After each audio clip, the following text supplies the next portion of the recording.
Сезоната на годишни одмори започнува, но автомобилската индустрија уште има адути да ги задржи вниманието на себе. Покрај новините од сите меридијани, ви подготвивме и домашни содржини и ексклузивен извештај од 24-тото издание на доделувањето на наградите Аутобес за 2025 година, што се одржа во Виена. На крај ќе ги споделиме нашите впечатлаци од возењето на Volvo XC90.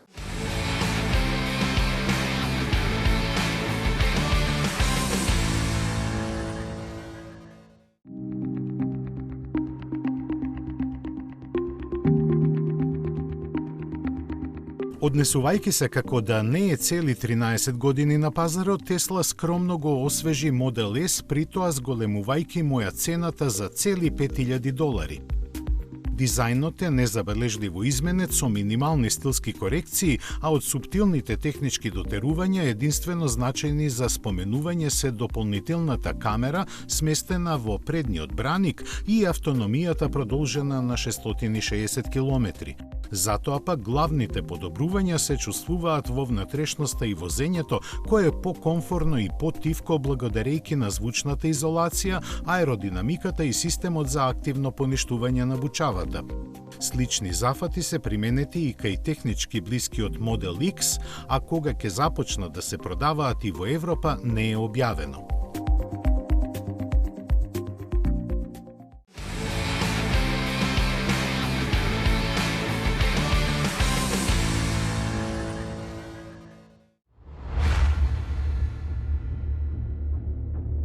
На повидок е голем договор на General Motors, чие оделение за воени возила со посредство на британскиот добавувач на армиска опрема NP Aerospace ќе ги понуди своите производи на силите на НАТО. Се работи за лесни тактички возила направени на основа на пикапот Chevrolet Colorado, олеснет до гола кожа за да биде што е можно поедноставен за одржување и поправки. Ги собира во хеликоптер, а за погон се користи дизел мотор од 2,8 литри со 275 конски сили. Погонот е на сите тркала преку 6-степен автоматски менувач и редуктор, а диференцијалите и на двете оски се самоблокирачки. Во зависност од изведбата, може да превезува 9 војници или 1500 килограми товар. Ова возило е представено пред 5 години и во голем број се користи во американската и канадската армија.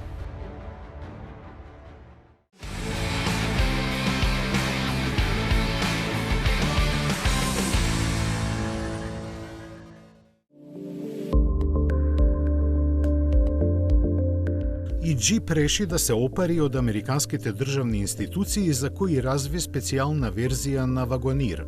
Наречено командно оперативно возило, тоа е опремено со посебен пакет кој вклучува напредни светлосни и електрични системи, разни опции за чување специјални уреди и оружја и посебна инсталација за напојување радари, камери, компјутери и радиостаници и слично. Патниците внатре кои може да ги има осумина, ќе уживаат во удобноста на воздушното ослонување, кожените седишта и 3-зонски клима уред. За безбедноста во возењето ќе се грижат повеќе од 130 стандардни функции, од системот за помош при свртување на раскрсници до head-up дисплеот со ноќен режим на работа. За погон е задолжен 6-цилиндричен мотор со 420 конски сили, кој ќе го забрза до 96 км на час за 6,3 секунди. Значајно и тоа што моторот може да лечински да се стартува, вратите да се заклучуваат, а возилото да се следи со посебен систем против кражба. Цената не е објавена.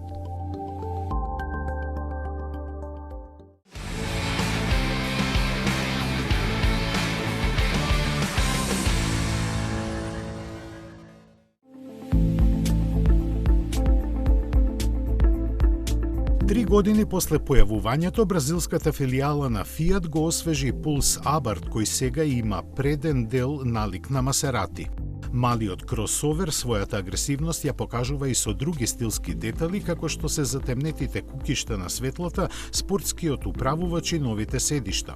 Од механичка страна ослонувањето е покруто, а управувањето подобрено. Се друго остана исто. За домашниот пазар, Pulse Abarth се опремува со 1,3 литарски турбомотор со 185 конски сили. Спарен со 6-степен автоматски менувач ке забрза до 100 на час за 7,6 секунди и потегне до максимални 215 км на час. Цената му е поставена на нешто помалку од 25.000 евра. Ако овој модел ви изгледа интересен, ке мора да ве разочараме. Нема никакви шанси да биде понуден во Европа.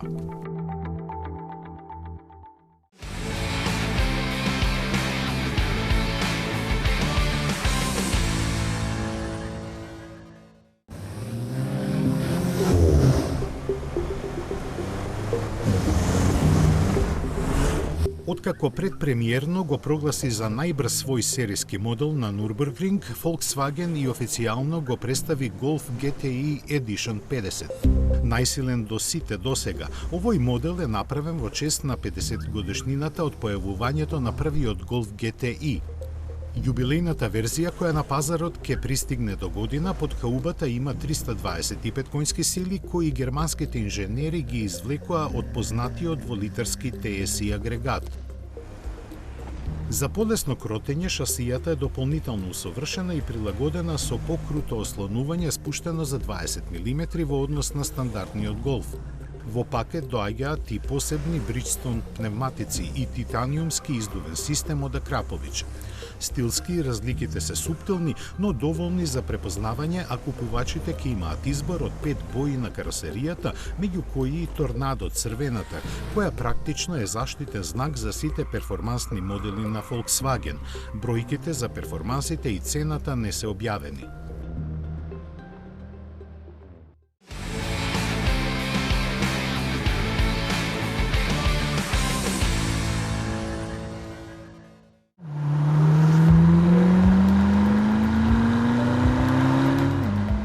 Со своите конструктивни карактеристики, 8-та генерација на Chevrolet Corvette конечно може да им се спротистави на европските суперавтомобили. Тоа вистински ќе го направи со новата ZR1X верзија, која е технички најнапредна досега. Централно поставениот 5,5-литарски битурбомотор преку 8-степениот менувач со двојна спојка испорачува 1064 конски сили на задните тркала, додека за погон на предните е задолжен електромотор со 186 коњи или вкупно 1250. Оваа бројка обезбедува забрзување до 60 милји на час, проценето на помалку од 2 секунди и поминување четвртина милја за 9 секунди со излезна брзина од 240 км на час. Ослонувањето е со магнетна контрола на амортизерите, а со опирачките со карбон-керамички дискови од 419 мм, напред со 10, а назад со 6 клипа. Како опција ќе се нуди посебен аеродинамичен пакет кој при максималната брзина која не е објавена ќе обезбедува дополнителна сила на прилепување од 544 кг. Се очекува првите испораки да стигнат пред крајот на годинава, а цената да изнесува околу $250,000.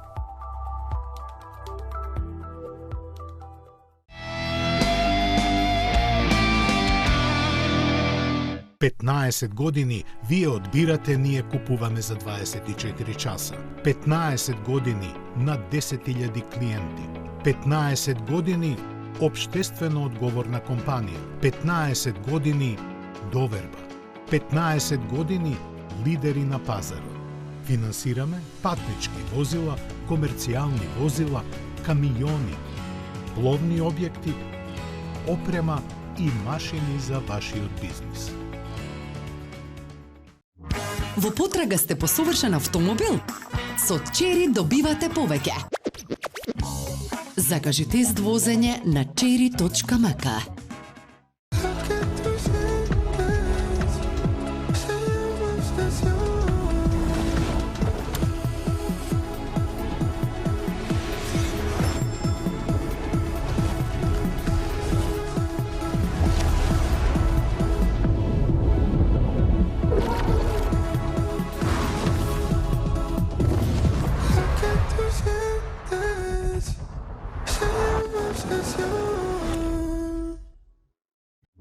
Во потрага сте по совршен автомобил? Со Чери добивате повеќе. Закажи тест возење на cherry.mk. Oh, it's a head turner. All eyes on it when it passes the corner.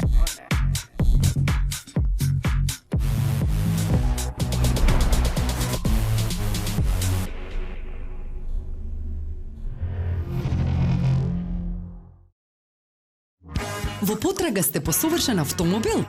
Со Чери добивате повеќе. Закажи тест возење на cherry.mk. Метрополис, број 1 радиомрежа.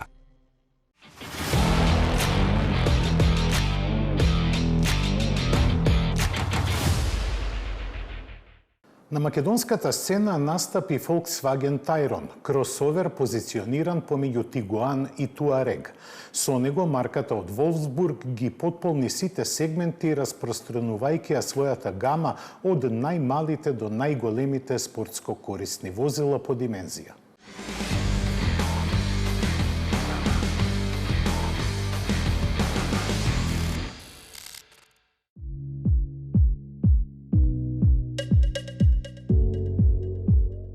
За некои купувачи димензиите на Tiguan не се доволни, за некои Touareg е премногу гломазен.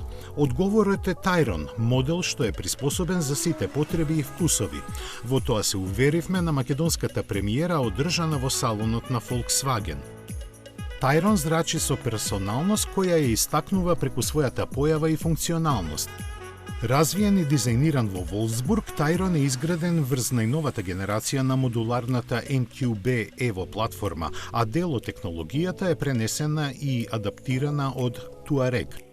Тој нуди комфор на високо ниво, квалитет со истакнати детали и багажен простор од 885 литри, кога во него се сместени 5 патници, аеродинамика со коефициент на отпор од само 0,28 и современи погони што ја акцентираат неговата сестреност.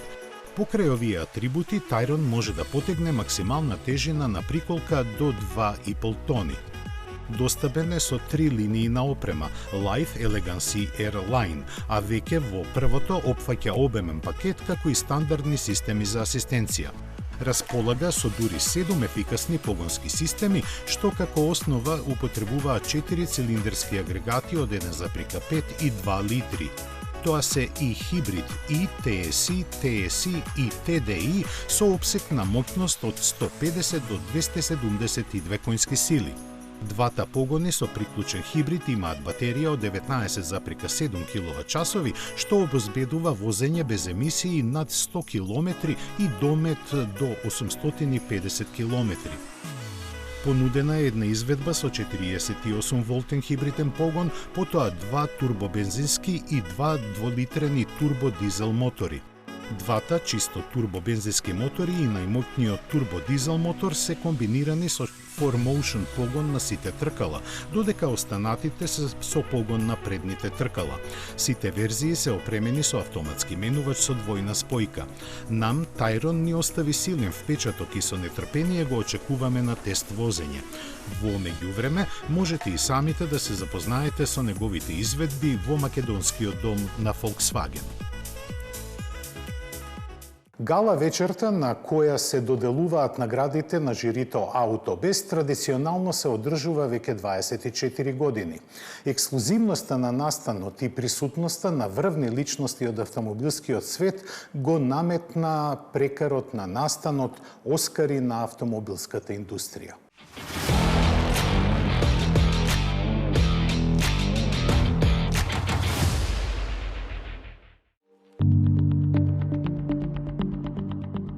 Дваесет и четвртото издание на Аутобест Гала наградите се одржа во Виена, каде повторно се собраа највлијателните личности во автомобилската индустрија. За време на доделувањето на наградите откриен е и еден револуционерен нов проект – Аутобест Conquest. Жирито Аутобест ќе ја сподели моќта на гласањето за Best Buy Car of Europe со луѓето од Европа. Не помалку од 650 милиони корисници на автомобили ќе имаат можност да гласаат не само за највисокото европско признание, туку и за други 3 нови награди кои ги опфаќаат: најдобар дизајн на автомобил, најдобра технологија на автомобил и најдобро искуство со автомобил за корисниците во Европа. За време на церемонијата Autobest Gala, покрај престижната награда Best Buy Car of Europe, беа доделени награди во 8 различни категории, со кои се признава извонредноста во различни сегменти од автомобилската индустрија. Company Best за 2025 признанието го доби BYD, а во име на компанијата го прими Алфредо Алтавила, специјален советник на BYD Европа. Men Best е Арно Белони, директорот за маркетинг на Renault Global. Design Best му припадна на Стефан Зилав, главен дизајнер на групацијата Гили. Звездата се врати се додели на Ланча, како и на Renault 5 e-Tech и Renault 4 e-Tech. Со признанието Технобест се закити Aura Bay за технологијата на хибриден систем која овозможува над 1000 километри автономија. Наградата Sport Best му припадна на Валтер Рел, легендата од Германија, 2 пати светски шампион во рели и амбасадор на брендот Porsche. Renault 5 e-Tech е носител на признанието EcoBest, а компанијата смета дека со неа е наградена целата работа на тимовите на Renault и Ampere. Smart Best наградата посветена на технологиите вградени во возилата, годинава ја освои групацијата Stellantis за имплементирање на ChatGPT. Како шлаг на вечерта беше доделена главната награда Best Buy Car of Europe за 2025, која ја освои Dacia Duster. Наградите Autobest се високо ценети како најпрестижни европски признанија, честопати нарекувани Оскари на автомобилската индустрија во Европа и светот, кои ги издружуваат влијателните автомобилски личности од целиот свет. Организацијата Autobest е независно европско автомобилско жири сочинето од врвни новинари кои представуваат 32 земји. За еден автомобил да стане победник на Autobest, тој мора да ја представува најдобрата понуда за повеќето европски клиенти. Autobest користи транспарентен систем на гласање со комплексна матрица од 13 критериуми за да го одреди победникот. Иако со различно темпо, електромобилноста зема замав. Меѓународниот совет за чист транспорт ги објави резултатите од своите истражувања кои покажуваат интересни податоци, но се едногласни дека кинеските марки го водат колото. Премиум марката DS се колнеше во електричната иднина. Пред почетокот на комерцијализацијата на знаменосецот, моделот број 8, се појавија шпекулации дека тој би можел да добие покрај електричниот и хибриден погон.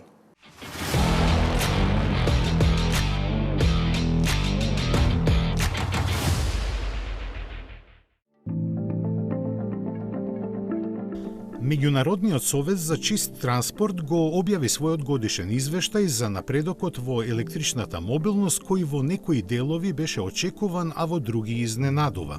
Она што беше очекувано е дека кинеските марки го презедоа приматот од германските, а она што изненадува е со колкава предност го сторија тоа. Според оценувањето на оваа непрофитна организација, која глобално стана позната по обелодувањето на Дизелгейт аферата, предводниците во електрификацијата останаа истите. Тесла и BYD се недостижни за сите други, но ситуацијата зад нив целосно е измешана во однос на лани. Место BMW и Mercedes на третото и четвртото место сега се Geely и SAIC. Stellantis напредуваше и се најде зад нив, додека Volkswagen и Changan ги задржаа своите позиции. Значаен е напредокот на Chery, нешто помалку на General Motors, Great Wall и Ford, а Renault стагнираше.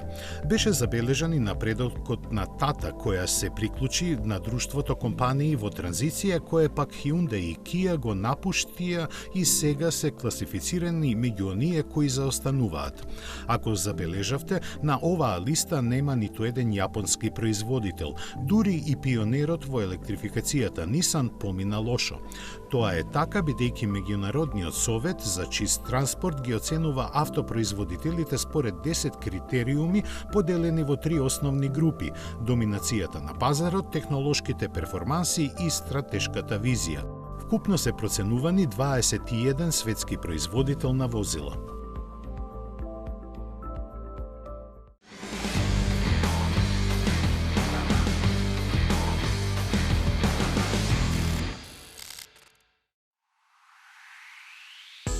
Во пресред на пазарното лансирање на DS број 8 се појавија вести дека новата француска перјаница би можела да добие верзија со хибриден погон.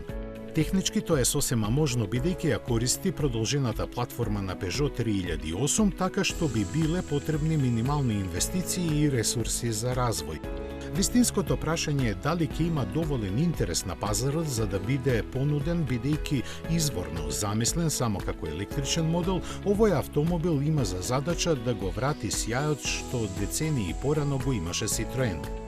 Дизајнерски, провокативен и технички напреден, DS број 8 ќе ги убедува купувачите со автономијата која се движи помеѓу 550 и 750 километри.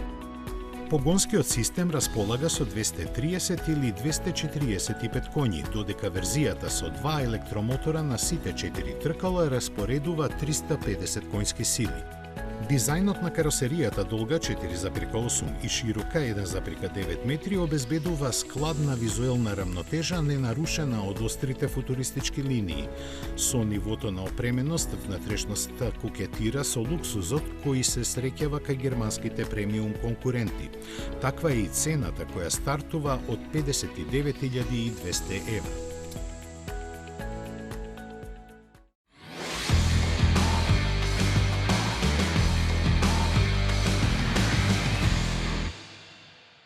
Volvo XC90 е еден од најстарите модели на куќата. Представен во 2014 година, овој модел доживува втор рестайлинг. А зошто? Па, велат дека она што функционира и она што е добро не треба да се поправа. Volvo не спиеше на тоа уво. Сепак направи некои мали измени, што се однесува до светлата, маската на ладилникот, но и во моторизацијата. Испод хаубата имаме 4-цилиндричен битурбо мотор кој произведува 320 коњски сили и подпомогнате со електромотор од 145 коњски сили, но за тоа потоа.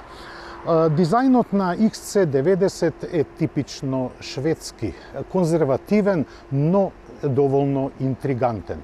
И тој нема многу големи промени на задниот дел, кој остана онаков каков што е. Се разбира со некои мали интервенции на светлосните групи. Поради неговата должина од повеќе од 5 метри, има многу простор во гепекот, дури 709 литри. Тој простор овозможува модуларност затоа што можете да ставите тука и помали предмети и да ги фиксирате. Но поради големината на гепекот тука имаме и трет ред седишта. Поради огромните димензии во внатрешноста се чувствува дека има извонредно многу простор. Светлата внатрешност дава една многу позитивна слика за се она што се случува внатре. Поради големите димензии, како што реков, во задниот дел имаме и две дополнителни седишта. Не е дека тоа ќе биде многу користено, но сепак сакам да видам што може, каков простор може да пружат тие. Влегувањето во задниот дел би требало да биде олеснето затоа што многу лесно се тргаат седиштата. Подигнувањето е едноставно, но малку е непријатно. Затоа што требате и едниот дел да го спуштите од задниот наслон. Вака изгледа секако што треба. Има дури и пристојно место за седење, но да видиме колку ќе остане место доколку се возат седморица. Па, ова баш и не е пријатно за седење. Може би за деца би било интересно, но за возрастни секако дека не.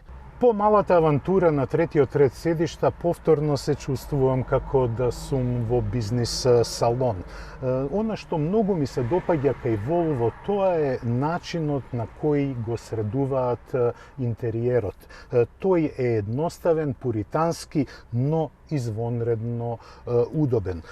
Пред вас имате еден 11-инчен монитор кој ја превзема улогата на покажувачот на виталните функции на автомобилот, додека во средината е поставен овој голем монитор кој е вертикално поставен. Неговата поставеност дозволува многу лесно манипулирање со него, а ги има сите оние неопходни работи кои може да ви служат при возење.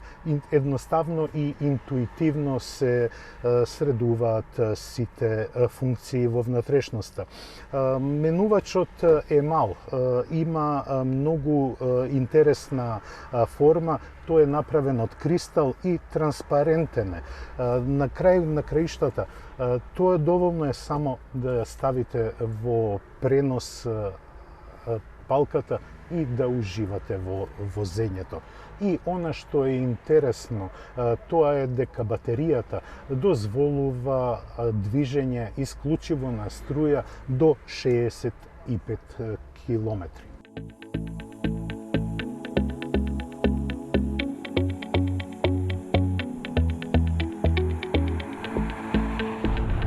Помина една година откако го возев XC90, сега е дојден во својата рестилизирана верзија. Осем козметичките зафати кои се видни на каросеријата, друго не се има сменето многу. Подпирањето е господско и извонредно прецизно. Она што многу ми се допаѓа е експлозивноста на погонскиот склоп. Плагин хибридот, односно приклучниот хибрид, сега има поголема батерија со нето капацитет од 14,7 киловат-часа, што е доволно да се поминат повеќе од 60 километри на струја. Кога го добив тест возилото, батеријата беше потполно наполнета и токму затоа го префрлив модусот на возење исклучиво на батерија, за да видам колку може да се поминат километри на струја. Она што ме изненади е дека од 14,7 киловат-часа капацитетот на батеријата, јас успеав да излечам и да извозам 62 километри на струја. Тоа е сосема доволно за дневни потреби, а и е многу поекономично. Погонскиот склоп има системски 450 конски сили. Тоа се добива од дволитрениот битурбо бензинец кој испорачува 310 конски сили и потпомогнате со електромоторот кој има 145 конски сили. Па затоа можете и да извлечете одлична перформанса на забрзување. Сега сум во мирување, па да видиме како забрзува овој 2,5 тони тежок кросовер.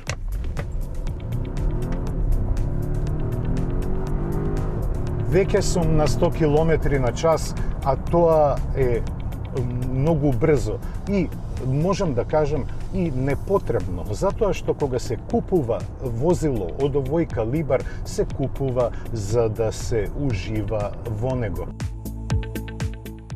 Кога ќе се присетам на возењето од пред една година, слободно можам да заклучам дека ништо не е интервенирано во подвозието, а и не ни треба тоа да се случи, затоа што XC90 стоички се однесува. Него може динамично да го возите без да почувствувате оние предизвици кои ги имаат вака гломазни и високи каросерии. Подвозието е апсолутно стабилно и пружа голема удобност во кабината. Впрочем, кога ќе влезете во Volvo за едно кратко време, се чувствувате како во него да сте израснали.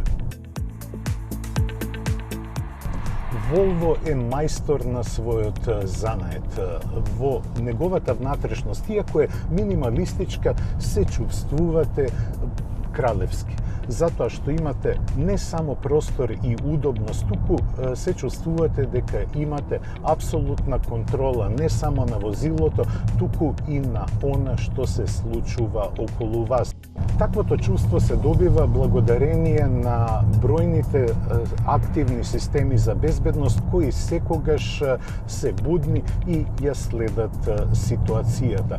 Вашата работа е само да се опуштите и да уживате во возењето. А што се однесува до динамичките својства, тие ќе задоволат секои вкусови.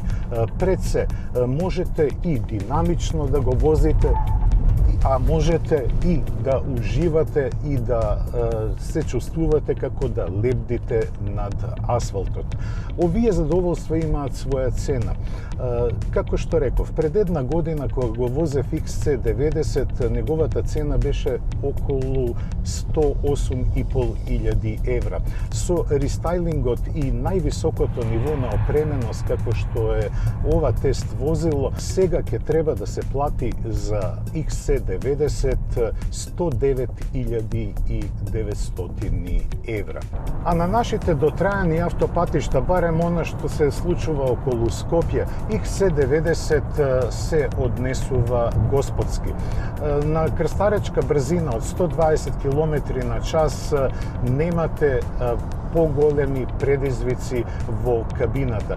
Звучната изолација е одлична, управливоста е супер. Просечната потрошувачка на моето возење изнесуваше 9,5 литри, што е сосема разбирлива потрошувачка, доколку се земе во предвид дека ова возило е сепак 2,5 тона тешко и има големи габарити. Но, ако имате полнач, тогаш предизвикот ќе биде уште поголем за вас, бидејќи економичноста тогаш ќе се зголеми повеќе кратно. Ќе ве чини само околу 20 киловат-часови струја за да се возите 60 на километри во градски услови, што е сосема прифатлива вредност. Вредност во домашни услови која ќе ве чини некаде околу 100 денари. Тоа беше се што подготвивме за ова издание на Автомагазин. Се гледаме за 7 дена. До гледање.